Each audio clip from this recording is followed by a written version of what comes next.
Piloti amerikan që u shpëtua nga forcat komando pasi avioni i tij u rrëzua nga Irani në muajin prill, ka përshkruar se si dronët iraniane sulmuan. Sipas dëshmisë së tij, sulmi i dronëve mbërriti në një formacion kandildeti dhe manovra që thotë se nuk i kishte parë ndonjëherë. Avioni F-15E Strike Eagle me një vlerë prej $31 milion u rrëzua më 3 prill mbi hapësirën ajrore iraniane. Ajo që pasoi ishte një operacion masiv kërkim shpëtimi nga amerikanët që përfundoi me sukses pas disa orësh.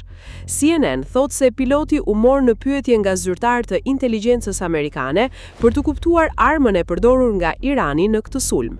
Piloti tha se kishte parë një formacion dronësh që lëviznin në sinkron si një trup i vetëm, si mjete aliene dukeshin, citon CNN dëshminë e pilotit.